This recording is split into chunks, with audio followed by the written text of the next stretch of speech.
Hey allies, Suicide Squad Kill the Justice League is out in early access and we thought we'd dive in and have a look at how it's performing on the ROG Ally. Now, it's no secret that there is a lot of controversy around this game, but I've actually been having a great time playing this and I absolutely love the humour in it as well.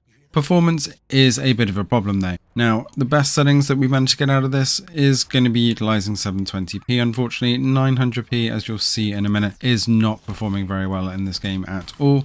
And even with 30 watts at 720p, we are still bouncing between 30 and 50 frames per second depending on the area. 60 frames per second in cutscenes though, which is good. And we do need FSR quality to even get us to 40 frames per second in battles. There is still a lot of load spikes and also lag as we're moving around with the load areas in the open world, which is a very big game world to be honest, with lots rendering in. But we do still dip down to 30 frames per second fairly regularly. Now, trying to play this at 15 watts at 900p was just absolutely awful. It stutters all over the place. Even though it says 30 frames per second a lot of the time, it certainly doesn't feel like it. And it really was not a very enjoyable experience. 900p at 30 watts though was playable.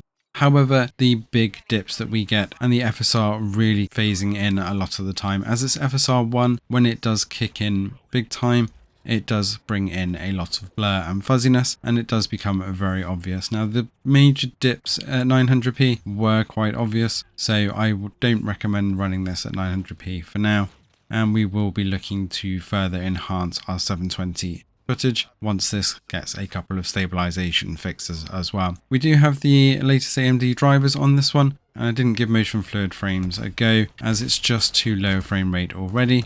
And there is just so much fast motion in this game, it's just going to introduce way too much lag and stutter on top of what we've already got. So overall though, it's running absolutely fantastically on the ROG Ally, as long as you keep it at that 720 and 30 watt mode.